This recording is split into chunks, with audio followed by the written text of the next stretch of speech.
Bon, pour M. Hamdi, moi je l'ai connu en tant que dirigeant d'entreprise. De par ma fonction de directeur de la Chambre de commerce, je suis tenu à avoir des contacts avec les entreprises et M. Hamdi ne pouvait pas passer inaperçu. Bon, on le connaissait parce que, comme entreprise qui travaillait dans le sud. Donc il était un peu loin, on ne savait pas ce qu'il faisait exactement. Mais son dernier projet, qui portait sur le renforcement de l'approvisionnement en gaz du Grand Alger, là, la presse a beaucoup parlé de lui. Donc je me suis permis de se rapprocher de lui et on commençait à discuter. Je voulais savoir parce que l'entreprise est domiciliée à la Guadeloupe. Donc elle fait partie des affiliés de la Chambre de commerce. Et il était déjà adhérent. Avant de parler de ça, il était déjà adhérent, c'est-à-dire qu'il payait sa cotisation à la Chambre de commerce, etc.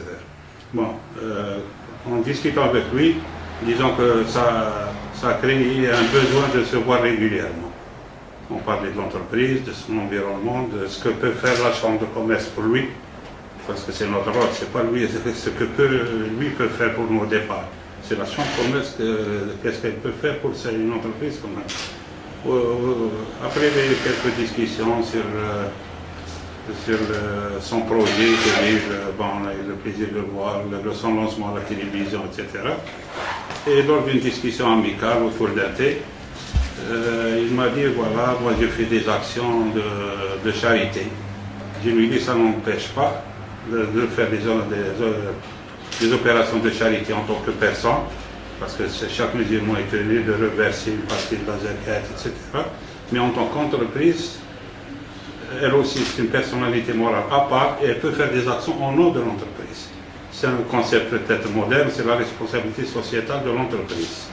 C'est un concept qui rentre en Algérie incessamment. Lui, il a commencé à l'appliquer sans se soucier d'avoir une certification ISO 26000, etc.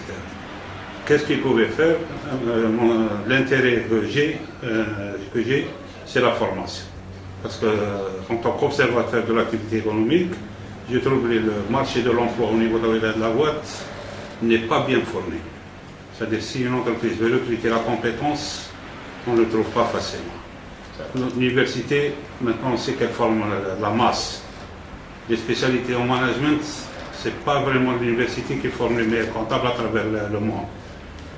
Si on va en France, là, dans quelques pays qui ont copié le système français des chambres de commerce, les plus grands formateurs, c'est les chambres de commerce. Actuellement, la première école africaine de management, c'est une école de la chambre de commerce algérienne. Et fait en collaboration avec la chambre de commerce de Paris. Donc, c'est quelque chose qui nous appartient, disons. On est jaloux de cette activité de formation. Et là, je me suis permis de proposer à M. Hamdi de faire une opération de formation, d'élever le niveau des universitaires qui sortent là. Bon, l'accord portait au départ sur 80. Mais sincèrement, pour éviter que ça nous échappe, j'ai préféré commencer avec 40, deux groupes de 20-20. Et là, il m'a dit quelles sont les spécialités. Dès que j'ai dit HSE, il a dit d'accord. Parce qu'il connaît l'importance de la fonction HSE au niveau des compagnies pétrolières et la qualité de formation qu'il faut. Et là, j'ai proposé, après, il m'a donné une semaine à 10 jours pour proposer un programme de formation. Et là, j'ai mis en place deux dossiers. Un pour le master spécialisé QHSE, qualité, health, sécurité et environnement, et une spécialité comptabilité. Parce que la comptabilité, en 2012, il y a eu l'introduction d'un nouveau système financier et comptable en Algérie. Mais l'université, jusqu'à 2010, elle a formé selon l'ancien plan comptable national. Il fallait leur rendre service, ces gens-là. Et ce qu'on a fait, on les a formés sur le nouveau système. Ils vont terminer dans un mois. Ils ont fait un stage pratique au niveau de Hasselman, au niveau de certaines entreprises, au niveau de la Guadeloupe. Ils sont satisfaits. J'ai ramené un consultant formateur de l'Institut des hautes études financières d'Alger pour jauger le niveau qui a été atteint. Il est très satisfait. Il est satisfait. Je reviens de la qualité HSE. D'ailleurs, le programme était un peu audacieux. Je n'avais pas d'expérience de cette formation. J'ai fait des petites recherches à droite, à gauche. Et je suis arrivé à la conclusion que remettre un master QHSE à des étudiants, peut-être que je vais les tromper. Parce qu'il n'est pas connu comme première formation. Mais là, j'ai introduit un genre de partenariat indirectement. J'ai contacté le bureau OSHA, c'est le représentant de OSHA Académie des États-Unis, concernant la formation HSE, et c'est lui qui a assuré le module HSE. Ils sont sortis avec une attestation de superviseur HSE. La deuxième phase, pour les autres modules, on a assuré les modules classiques comme la GRH, comme communication, c'est-à-dire on a les compétences qu'il faut, et généralement c'est des gens qui sont venus d'Alger, parce que je suis très pointu sur la qualité de l'enseignant. Maintenant, je ne peux pas me permettre de donner enseigner à n'importe qui. Je sais pas si c'est une qualité. Voilà. Après, donc, j'ai fait venir des enseignants. J'ai signé aussi une convention avec l'IANOR, qui est l'Institut national de normalisation, qui ont assuré 3 séminaires. Un séminaire avec certification comme auditeur qualité interne. Ils ont terminé le stage.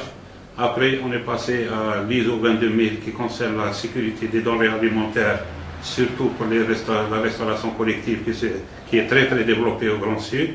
Donc là, il faut faire attention. Et là aussi, c'est un séminaire avec attestation. Et le prochain séminaire, il va porter sur la sécurité et la santé au travail. Parce que disons que c'est le plus gros du chapitre à l'HS. C'est là où il faut éviter les accidents de travail, comme la prévention et éviter les... Et là aussi, c'est toujours avec l'IANOR, et ça porte sur l'OCHAS 18001 qui est très connu dans les sociétés pétrolières. C'est un référentiel. On doit gérer par rapport à quelque chose. Moi, je gère. Il y a d'autres, par exemple, pour l'environnement. Ça fait partie de la HSE, on ne l'a pas négligé. Et là, j'ai signé avec le meilleur partenaire, c'est le Conservatoire national des formations à l'environnement. Et ça a porté sur une formation à la mise en place des systèmes environnementaux selon l'ISO 14001. Et le prochain séminaire, c'est la gestion des déchets. Parce que c'est une catastrophe qu'on voit venir, mais laquelle on ne réagit pas encore vraiment. Sinon, le reste des modules, c'est le classique, c'est la communication, GRH, comme on dit. Et là, M. Hamdi, il a dit oui sans voir le détail. Il a vu le programme, il a pris avec lui à Alger, je ne sais pas, il a consulté des spécialistes là, il est revenu avec l'OK, il a signé un contrat de sponsoring de 10 millions de dinars. Il a remis un chèque sans problème, les 2 premiers chèques, et ça continue sans problème. On s'est équipé. Maintenant, on peut dire qu'on a une école, on doit chercher seulement local, on a l'équipement qu'il faut. On a une petite expérience qu'on considère comme très importante. Il y a une autre formation, parallèle, il a tenu aussi, pour lui c'était très important, c'est pour l'informatique. Pour assurer une formation en informatique sans connaître le niveau de qualification atteint, ce n'est pas vraiment intéressant. Donc, là, on s'est orienté vers le niveau européen, International Computer Driving License. C'est une fondation européenne. Et c'est sur la base de 7 modules. Et c'est elle, son représentant en Algérie, ici des Algériens, qui va assurer le test bientôt. Et on les a formés pour le test. C'est à eux maintenant de réussir la formation. Donc, M. Hamdi, c'est un geste très très important. Peut-être qu'on n'a pas fait beaucoup de publicité. Peut-être, parce que je ne suis pas le genre qui fait beaucoup de publicité. Mais je n'ai pas raté l'occasion pour parler aux gens que j'ai eu l'occasion maintenant de discuter autour de cette question. Pas raté.